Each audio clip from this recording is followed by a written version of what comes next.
Hello everyone and welcome to another SCPH replay set in by the community, and this one, let's see how what this is gonna be. Oh, it is gonna be a ZVT, the Zerg vs Terran, gonna be playing on Ephemeron.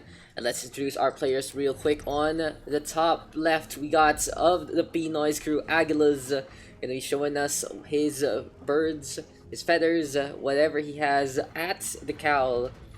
In the meantime, on the bottom right, we got Lars, maybe one letter away from Lars. A few issues there, needing a pause, but seems like in a replay, it just goes on and on anyway. So, Blue Zerg versus Red Terran. We'll see how this is gonna go. Ephemeron LE, a pretty standard map, mid-range ramps and all. But Extractor kicks here from Lars. He is gonna do Extractor tricking not once, but actually twice. Getting some few extra drones along the way. He will sacrifice a total of 24 minerals for that one. By the way, maybe those extra minerals will help him out into the end. I haven't seen the extractor trick in so long. I feel like it's just not the most efficient. You want to have that extra overlord earlier in the first place. But it does allow him to fully saturate his mineral line and at the same time sacrifice these drones for buildings as well. So anyway, with Lurs giving us a more of this old school antics. And what are you doing with those drones? Pulling against Dark Templar that don't exist as of yet. But in the meantime, you know what exists. This is gonna be 3 proxy racks here and now from Aguiluz. It seems like a bunker rush is in order because he does have 3 SCVs there as well. And you can already see that in terms of the worker counts, not all of them are really building up on that mineral count. So it is gonna be more or less Lurs in the lead in terms of economics. But still, Aguiluz now wanting to knock on his opponent's door, and he will be spotted building up that bunker. 1 Marine to go for the guard. And what would Lars do in response? Will this be a quick game here? It seems like Aguiluz is going for the killing blow already with this bunker rush, putting on the pressure, just pushing forward, trying to make a choke. But instead, a spine crawler in behind from Lars. Now this is fine for the spine crawler. You don't want it to die while it's being built. We will see some Zerglings as well run to the main. He is going to try to group them up before anything else. And now Lurs pushing forward, going to put some more spines. But this is an opportunity here for Aguiluz. These are just really fresh spine crawlers. 1 push will take these 2 down. And those minerals, okay, the Overlord getting shot. This has to be cancelled. 1-2 cancels are bound. And the drone will still die. So even with the save, it's not going to be enough. Now here comes the Marines pushing forward. Wants to take care of the spine crawler as well. The tentacles aren't going to be here today. Yamate, who decide not going to happen right here, right now. Into the bunkers we go, and the Marines could be protected, and we get a little bit of a chokehold here for Aguiluz. So this is fine here for Aguiluz. He's actually putting on the pressure, preventing the Zerg from getting enough done with the natural. But the Zergs do go for the run on by. They are going to try to go for the nibbles. These Marines running forward, not really minding what is going on. And instead, the Zerglings will scout this out, see the 3 racks. This is an insta-load here, insta-lift from the buildings, leaving the SCV all alone. You would think that there's room for at least 1 SCV inside of the barracks, but it seems like it's not the case. Instead, Aguiluz is going to go for the push, wants to go for the queen. In the meantime, here we go with the pincer attack. The Zerglings trying to go for the nibble. It's not going to happen. And those Zerglings do die. It's a back and forth between our 2 players. At least Lurs has stopped the tide of Marines coming our way, and the spine crawler in position to poke that one down. Look at this guy dying in the field of battle just in front of the rest of his crew. And the SCV not repairing this bunker, might need that extra HP later on. But we will see more of a macro focus game here from both of our players if nothing major happens. As Lurs is bringing back the spine crawler, trying to push it forward rather. And here comes the queens, here comes the Zerglings. I wish he attacked alongside the building, but it is what it is. He's trying to take down that 1 bunker. SCV does die already, I believe. The Zerglings trying to take care of the southern bunker, and it does erupt into flames. That's a lot of minerals lost there for Lurs. They sacrificed spine crawlers and Zerglings for that one. In the meantime, Aguiluz coming on back. It might be time to build up the orbital command. When you're going for the cheese, sometimes you just forget about going for the macro. You're too focused in the front line, and you're too focused in what you're trying to do. It seems like this is the case for Aguiluz. He is floating on 1.5k minerals right now. Transfusion on the spine crawler gets that region ongoing. The Zerglings trying to go for the nibbles again. They will just die into the line of sight of that bunker. But 2 Marines do fall, and that's less firepower here for Aguiluz. What will he do in response? This other Marines still will die. And yeah, it's time. It's time for the orbital. It's time for the refineries. It's time for the factory. It's time for the starports. And it's time for a more standard game. In terms of losses, 1.3. 1.3 losses there for Lars just to stay into this game. Aguiluz should be feeling good after a pretty successful bunker rush in the first place. It does stem the tide. It forces the Zerg to produce instead of taking on up, getting Lair, getting Evo Chambers, getting Roaches. So instead, he is going to be stuck on Zergling tech, and I don't believe that we have seen an Anabolic Boost as of yet. But I might be wrong with that one, as we are going to get Baneling Nest instead. It's the Baneling Nest. A good transition from those Zerglings. The last of the Marines going to decide to run on home. They salvage up that bunker. It's time to retreat. It's time to give the Zerg ground, and it's time to go again. So natural here for Aguiluz is gonna be the quick response. He will be defending this with the bunker as well. Seems like bunkers haven't failed him yet, so it might be a good time to do so. But still, 30 racks means this is a commit into bio so far. Factory though, to open up another field of tech. Will we see a Ghost Academy here now?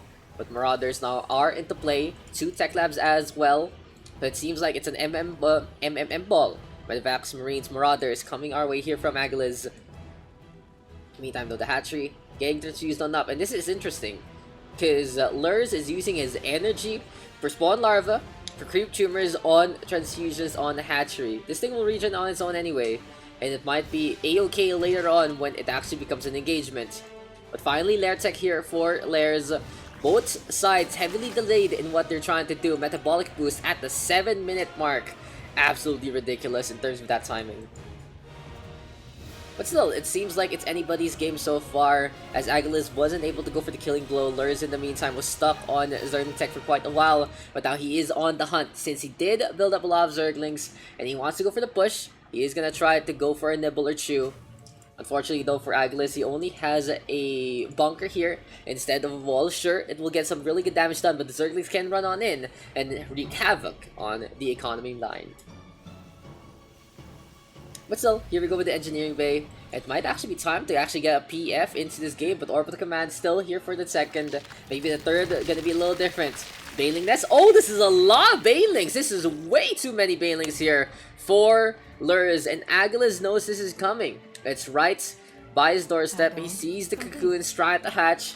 What is he gonna do about it? He seems like he's just completely ignoring it. And here we go. Trying to go for the push. The Banelings right now marching forward will take care of all of that. And that's gonna be acid spewing onto that natural. This base is all but gone. Those SCVs are dead.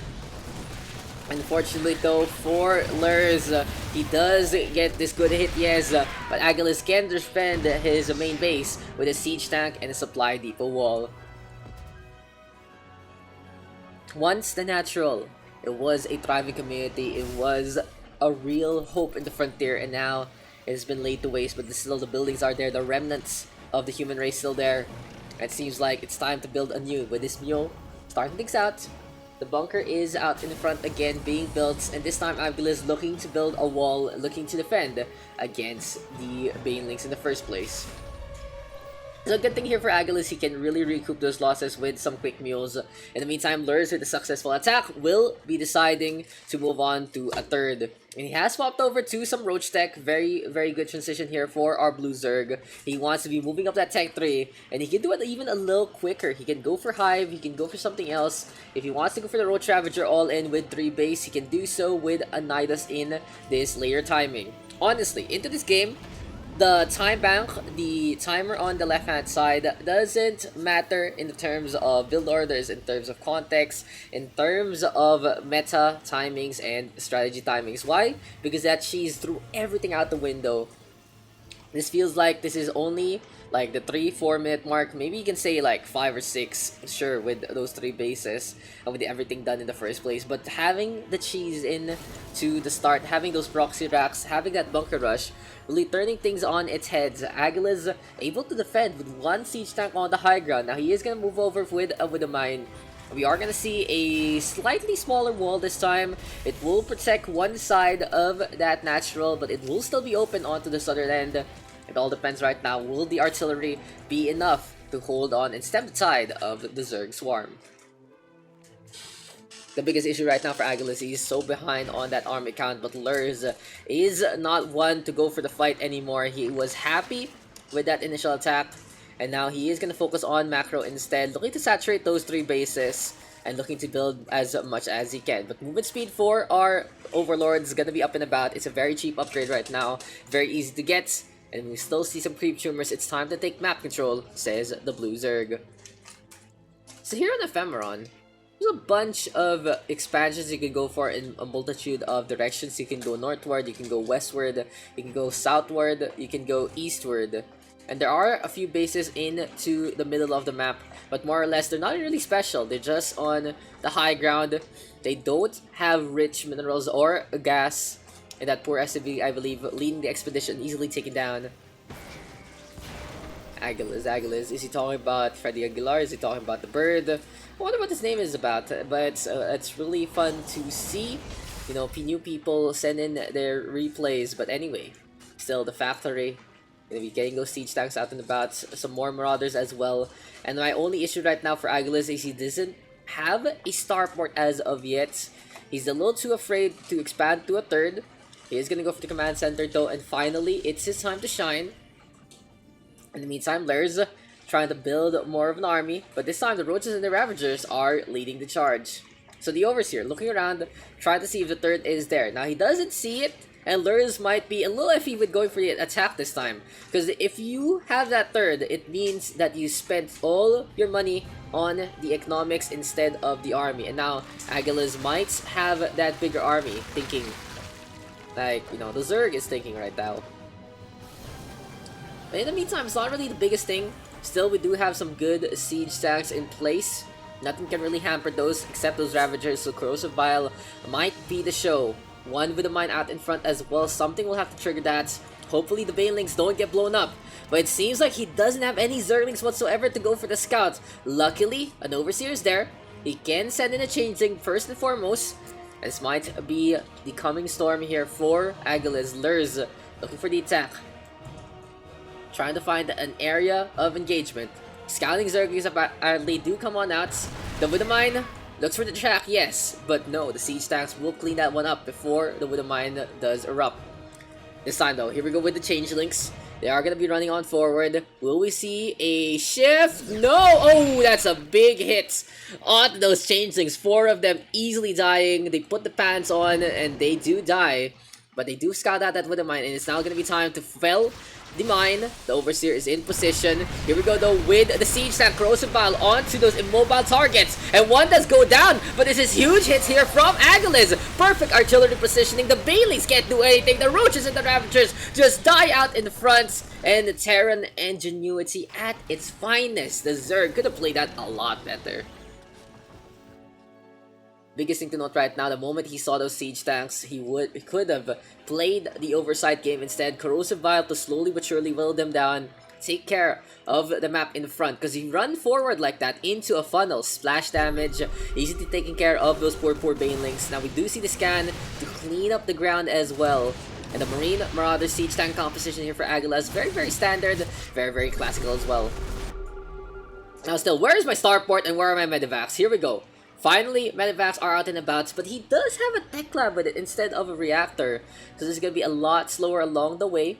Marines still being pumped up. This 3rd base is just waiting for some orders. And this time Aguiluz is by the middle. He feels confident after that fight. Who wouldn't? After your opponent just throws everything they have at you and literally to no avail. It's a gimme. It's a buy one, take one. I think it's not even just buy. It's 100% off, 100% free for Aguiluz to get those kills. By the way, we still get a Zergling Baneling Ball. And the thing about this is, if Lars is able to catch out these siege tanks before they siege on up, this might be a good defense. At the same time though, Roaches and Ravagers might be a must into this fight. And Lars is hovering on so many minerals right now. Here we go with the Zerglings, and the Banelings will go for siege tanks. But never mind! That is absolutely huge onto the infantry! And everything dies yet again! The Queen, though, playing the hero, will be a 0, will not get the kill. And we see a reinforcement cycle here from Aguiluz. Lars has to back on that. We'll have to give up this 3rd hatchery. but still defending quite well so far with a proper bailing hit. Where was the splits? Non-existent so far. And the drones to the side. Okay, we're gonna play it sneaky. Gonna go to the north hand side instead. Now an issue here for Lars. He has his tech in front. The Spire turning into a Great Spire literally at his doorstep. This is the gate that opens up his base. And it is out in about. He has Hive Tech though. He does have 3 Evo Chambers for some reason. He wants to go for all the tech in the world. Hydra Den is there as well. We have a Viper flying around and I love this. So the Viper, 1 cloud down below, gonna reduce the range of those siege tanks to pretty much a melee situation. Consuming the extractor as well. It's not really a vital structure, so it's all good in the hood. So I have a question for all these Zerg players. Do you feel like Zerg buildings, with them being alive and all from drones, do the Zerg even feel in the first place? That's the real question. But a pittance. This is such a small army here from Lars this time. Sure, the Viper will be useful, but these corrosive bombs have to be absolutely humongous, like super duper value. Anyway, Lars deciding, okay, time to be still as sneaky as can be. Going northward with 1, 2 expansions and bringing back his third to a total of 5 bases. It really goes to show though that both sides are playing this pretty passive. They're a little afraid of each other, of doing anything in terms of the aggression, and seems like after that cheese the micro is non-existent from either side in the first place. But it's okay guys, it's always a learning process. That's what the ladder is for. It gauges your skill level and hopefully you get better and better as high as you can go. You know, GM, whatever top 500 is always gonna be in reach if you put in the work, if you're able to play as well as can be. But it really depends on how well you can play in the first place, and that was also what casting is for. You're able to find someone to critique this or talk about the action in the first place. As the medevac's right now, flying forward, gonna go on over to the eastern side, looking for the scouts. And it's a pretty good engagement RV here for Aguiluz. He has some Marauders and some Marines. They are going to be trying to see around into the skylines. He does see the creep though, and he will notice that creep isn't connected. Now, if you were a higher league player, you would immediately see, okay, that's going to be a hatchery for free. This one might be as well, as Lars already decides to run away. But no, this medevac army trying to go for the natural will decide to boost her on out. The queen is there, the corruptors are in position. Here we go with the big boom bomb, the parasitic bomb on top of that medevac, and 1 goes down. There's the spread, and that will be another takedown there. Everything dying in the air. Really goes to show Aguiluz could have played that one better. Noticing this creep wasn't connected, could have gone here, clean this up, could have gone even here, clean this up as well. But instead goes into the corruptors, into those Vipers. And Lars is going to be able to still defend his reaches, the outlands. Pretty safer for the Zerg. And interesting, we have our Corruptors already here for Lars. He isn't getting Broodlords as of yet though. He's just using these Vipers as much as possible, using the Spellcasters. And now this is also very interesting. You don't really want to consume your Spine Crawler, because this is going to be defending you later on, just in case something happens. Instead, you can just consume this dead Extractor. Come on guys, come on. But anyway, Lars creep spread, absolute maximum. I think he gets an A+ in creep spread because he's literally at the doorstep of his opponents. And Aguiluz in the meantime, just deciding it's time for a convention. Everyone gather in your favorite Space Marine, get in your favorite sci-fi suits, and let's all meet on the outskirts of Ephemeron. But in the meantime, still no real tech here from Aguiluz besides the standard. He has armories, yes, to get some upgrades, but there's no fusion core. There's no Ghost Academy, neither not being used. Oh! I love this. Infestors. Infestors might be coming our way. We're gonna get some Parasites. The scans do clean up those creep tumors, takes care of that one queen as well. We are gonna see a Raven as well coming our way, but this might be the big engagement to go for. Starter Step to take care of that Bailing. Stimpack to try and run on the way. Lurs try to roll on behind, and a Sacrificial Lamb of units gonna try to go for the split. It is gonna be a surround, it is gonna be a takedown. Aguiluz on that high ground. Lurs try to go for the hits. But overall, it's just gonna be a back and forth where neither side gets anything significant. And it's gonna be another reset along the way. But finally, Broodlords are coming our way.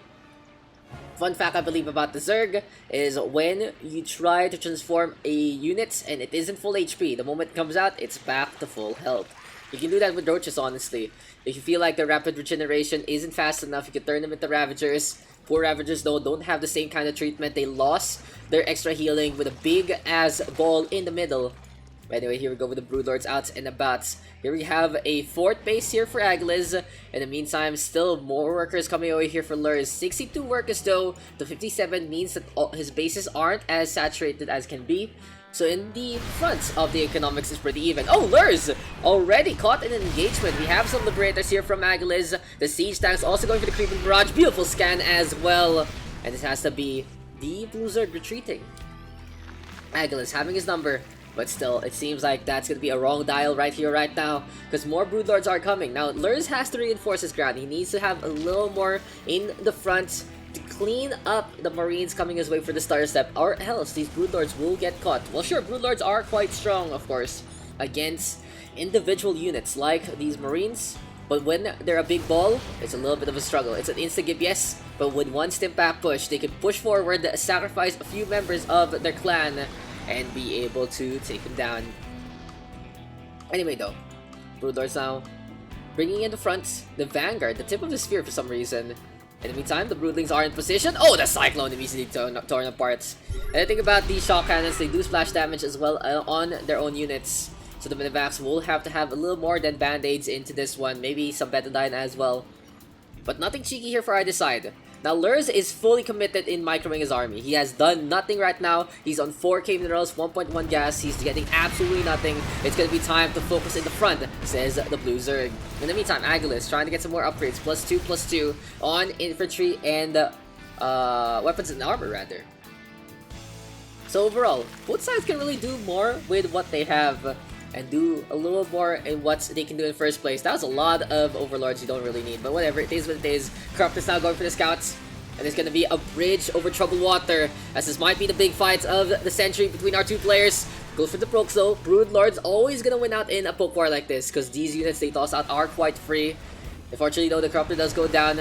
The Raven is in position. Maybe one big anti-armor might be the show. But at the same time, Parasitic Bomb might be in the cards if Vipers were just still alive. Anyway, the Corruptors, the Broodlords, gonna be pushing forward. The ground game here for Lurs, completely doing nothing. And it's just so sad to see. You have so many Ravagers you can actually utilize to go for the push. You can't really poke with these Broodlords accordingly, because one Stimpak will take you down. There you go, the Bile comes on out. And you can really see the struggles here for Lurs in terms of micro. He has one control group on the Flyers, one control group on the Ravagers, and he can only do one thing at a time. He's not doing any production whatsoever. He is going to get some Banelings as well. And now, will be a 1-2 here. They are going to be moving over to 1 unit. I'm just waiting for the all-army command here from our Blue Zerg player.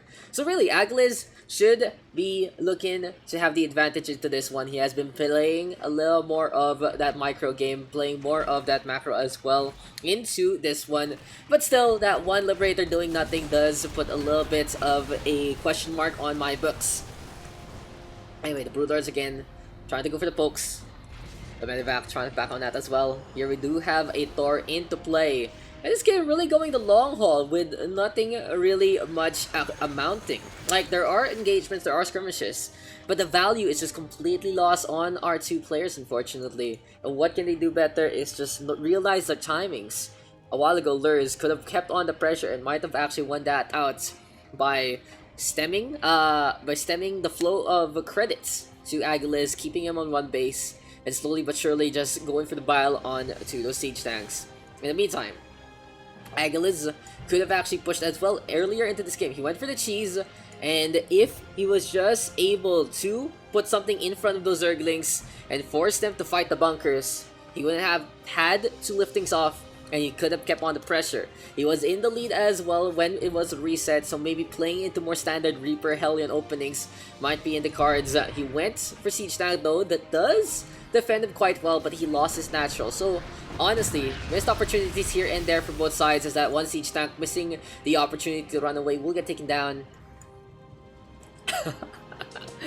Aguiluz down. Supply depot wall here on the right side, just for no reason whatsoever. I know he had a lot of supply depots in the first place.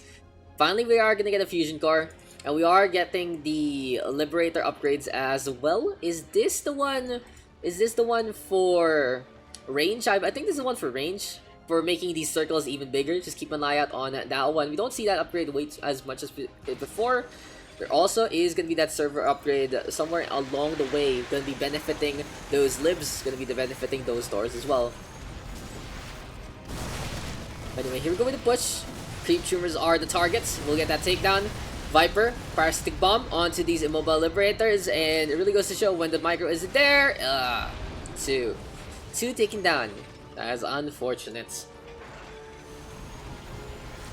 There's just so many abilities in SC2 that punish the lack of micro in players. Parasitic bomb is one. I could say Psy Storm is another one. Siege tank shots.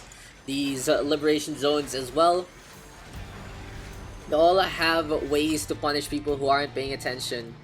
But anyway, we are gonna be at attention here as we go for the push. And look at those liberator zones, they're a lot more heftier. And at the same time, we are getting the engager that we're looking for. Gonna be a brawl, and it's just gonna be a mess here for both sides. The Ravagers going for the pile. We hear the infantry scream their demises, but still, the bulk is there with the Thors. The Broodlords do go down, and overall, that fight just costing both sides again. Aguiluz though, looking a little bit ahead. But honestly, minerals and gas-wise, this game could go for ages if the Zerg has enough larva to go for. Now, this is what I'm actually going to be looking at. How many eggs is in production right now? 4, 6, 9. How many else? 12, plus. He has 19 units coming our way with 3 Vipers as well. So that's 22 eggs being used more or less. You gotta remove some though for the Zerg in the equation. Math is hard, guys. But anyway, it's still not as big as you need. You have so much minerals and gas in the back for Lars. And what he can do is build a proxy hatcher too. Get queens to inject those larvae. And keep on going, keep on trading. He has the advantage in terms of that production. He can keep on keeping on in the first place. Like that fight, it was just clay. This clay, smacking into that clay. Not really much going on there. We only saw the Bile re-put in the efforts. They took care of the Flyers quite heftily, quite easily as well. In the meantime, we are gonna see the Vipers get all their abilities ready to go. I really haven't seen the Cloud yet though. It all has been Parasitic Bomb to take care of those Flyers. The Cloud can be so useful against the Siege tanks if they're still there. Might be pesky against the Thors as well. But anyway, Liberators are set on up. A creeping barrage here for Aguiluz. And you see the lights, you see the damage being done by those Liberators. The Liberation Zones looking even more scary in this game. Anyway, Lars waiting on this high ground. And slowly but surely, this game is coming to a breaking point. Now, Parasitic Bomb again, and these Medivacs gonna try to run away, but they're still in range of pretty much each other. The bombs do get these kills. Oh, the 1 HP and a dream there for this one Medivac. And also, here for Aguiluz, he can't just go for the mules to drop down onto those Thors. One Thor does go down, no Immortality Protocol in effect. It's not gonna happen, not in the multiplayer, I believe. But anyway, Liberation Zones again set though, will do some damage. Lars really behind an army, which is something you would wonder. Why are you so behind an army? You're on the Zerg. He is gonna go for 18 Corruptors. Okay. And finally, SCVs are brought for the repairs. Good to see. You can also use Mules as well. We also have a Ninja expansion here for Aguiluz on the bottom left. But honestly, this game, after a hot start, like, I was pretty hyped on that cheese at the start. Not the best in terms of engagements, but it really might be a good learning point for both of our players to see what they're not doing. Literally, this is the issue right now. There are just so many things that they're not doing. In terms of Lars, it's just maximizing on his army potential. He's not building when he's microing. At the same time here for Aguiluz, his micro not really on point in terms of those splits. Decision making as well to take opportunities not there, but he did decide well to defend in the first place in terms of his structure placement. You know, the good and the bad, and I feel like I've been seeing too much Terran gameplay that we only need Battlecruisers and win the game in the first place. But still, the Bile will connect. The Liberators are there. Corruptors now marching forward. And this should be an unsiege here for these Libs. But Thors are quite good against Corruptors. They turn their cannons up on top. They blow those things from the sky. They have 2 modes of anti-air. and these armored units will go down to those Punisher cannons in the first place. We do see the stim on in as well. It is going to be engagement. Thor's right here, right now. Big mech play here from Aguiluz so far. Lars going to lose everything on the ground, and the Corruptors are the only ones left. Liberation Zones now to the floor. We get the scan at the same time. Flyer's going to fall left, right, and center, but Aguiluz has the natural advantage. Thor's look up and will take it down, smiting everything in their way. God's wrath and God's plan here from our Terran player, pushing ever forward. And from the way this has been going, it seems like Lars has to call it. There you go, it's a GG. Aguiluz taking the win. And that game though going a lot longer than it needed to be. You know guys, I'm very honest with what I think about games in the first place, especially in how decision making is done. And instead of taking it as an offense, it's a lot better if you just understand where it's coming from. This is for your sake, not mine.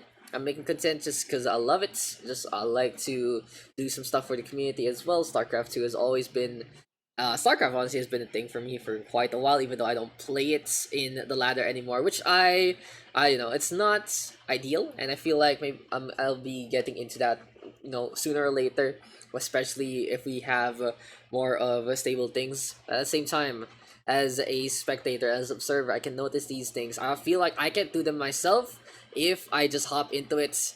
But then again, it's time, guys. It's time to learn. And hopefully you enjoyed this one. The first part, really, the one with the bunker rush, was pretty fun to see. Still though, could have actually stemmed the tide with the Zerglings. Just put something in front. Supply depot, another bunker, just choke them out.